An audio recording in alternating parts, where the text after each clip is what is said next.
वकील बहू। जनक पेशे से एक बहुत अच्छी वकील थी, लेकिन कहते हैं ना, बहू कितनी भी बड़ी तोप क्यों ना हो, सास के सामने तो भीगी बिल्ली ही होती है।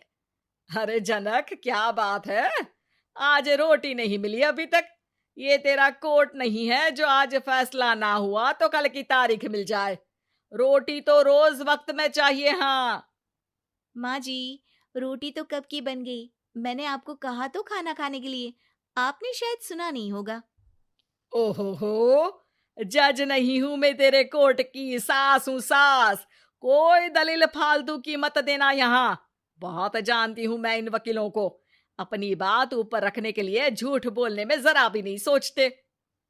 तभी वहां जनक के ससुर आ जाते हैं। अरे भाग्यवान, क्यों बेचारी के काम को कोसती रहती है हमेशा। मैं भी तो था वहां जब ये आई थी तुझे रोटी खाने को बुलाने के लिए। सास को तो अब गुस्सा आ जाता है कि कैसे किसी ने बहू की साइड ले ली। अरे वाह जी वाह, वो तो मैं जानती थी कि कोई ना कोई गवाह तो ये पेश कर ही देगी। पर मैं तो अब सीधा खाना खाकर सोने जाऊंगी। मुझे आदत नहीं है किसी से बहसा बहसी करने की।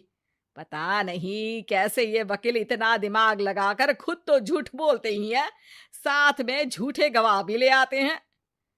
जनक को सास के ताने सुनने की अब आदत सी पड़ जाती है। एक दिन जनक वकील की ड्रेस पर काला कोट पहनकर कोर्ट के लिए निकल ही रही होती है कि अरे कहाँ चली काला कौवा बनकर?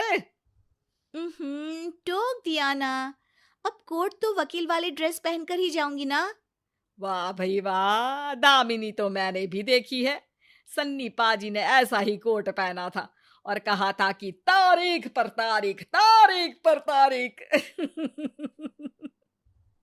मतलब कि कोई बात करनी है तो बोलिए, वरना वक्त नहीं है मेरे पास खराब करने के लिए।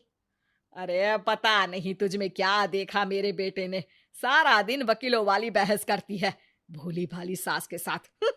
अच्छा सुन, जो इतनी बहस मेरे आगे करती है ना, जरा अपने बॉस से कर ले, जो 1 साल भी ना हुए तेरी शादी को और काले कपड़े पहना दिए।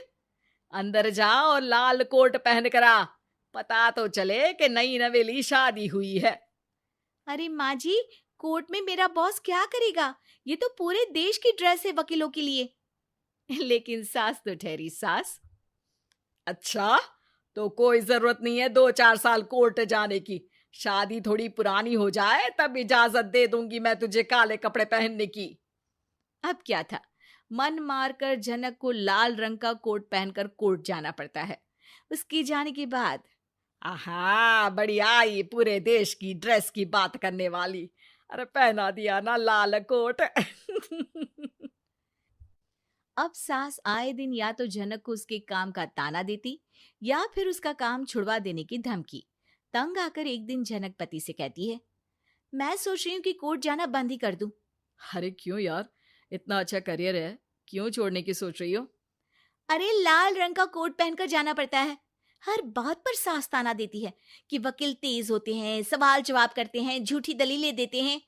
अरे तो ठीक है ना, वो जो कहती है अपनी समझ से कहती है, लेकिन तुमको तो पता है ना कि सच्चाई क्या है। जनक को पति की बात से हौसला मिलता है कि तभी घर पर कुछ लोग आ जाते हैं। अरे आइए आइए पंच साहब, कैसे आना हुआ? अरे भाई साहब, सुना है कि आपकी बहू वकील है। तभी वहां सास आ जाती है। हाँ है तो, लेकिन क्या हुआ? फिर कहीं बहस कराई क्या? अरे हम तो खुद दुखी है उसके व्यवहार से। अरे भाभी जी, आपको तो पूरा मोहल्ला जानता है कि आप कितना बोलती है। फिर हम यहाँ बहू रानी की कोई शिकायत नहीं, बल्कि अपनी परेशानी लेकर आए हैं। ससुर जी खुश हो जाते हैं। हाँ हाँ, मैं भी बहू को बुलाता हूँ। जनक वहां आती है, सबको नमस्ते करके बैठ जाती है। बहू रानी, हमारे गांव में बड़ी मुसीबत आ गई है। अब तो पूरे गांव की जिम्मेदारी मानो तुम्हारे कंधों पर है। अरे ना ना, इससे तो घर की जिम्मेदारी पूरी नहीं होती, ये गांव की जिम्मेदारी क्या लेगी? भाभी जी, आप चुप हो जाओ। यहाँ पढ़े लिखे लोगों की बात हो रही है। आप जाओ, जरा रसोई से सबके लिए चाय लेकर आओ। मैं कॉफी लूंगी। हाँ हाँ, वकील साहिबा के लिए कॉफी। सास सर पैर सब पटक कर वहां से निकल जाती है। बहू, गांव में पानी नहीं आ रहा है, पड़ोसी राज्य ने हमारा पानी रोक रखा है। इसका मामला तो बड़े कोर्ट में चलेगा पंच जी, लेकिन ऐसा क्यों? वो राज्य हम लोगों से पानी के पैसे मांग रहा है। अब आधे गांव में पानी की सप्लाई खत्म हो गई है बहुरानी। अच्छा पंच साहब, बात गांव की है तो मैं जरूर केस लड़ूंगी। यहाँ एक बार फिर सास की एंट्री हो जाती है। अरे वाह जी वाह, ये काम करवा लो, आप हमारी बहू से बहुत अच्छा करती है। मैं हूं सीधी सादी सास। इस लड़की ने कैसे लड़ लड़ कर मुझे साइड कर रखा है, ये तो अब आपको पता चल ही जाएगा। अरे भाभी जी, आपकी आवाज तो पूरे गांव को सुनाई पड़ती है जब आप बहू रानी को सुंदर वचन सुना रही होती हैं। अरे वकील बहू मिली है, फक्र करो फक्र। हाँ जी हाँ, सारी फकर तो हम लोग ही करें। खैर, अब जो केस लड़ेगी और पानी गांव में आ जाता है तो पंच साहब लिख कर देना होगा कि हैंड पाइप में सबसे पहले मेरी बाल्टी और घड़ा भरेगा।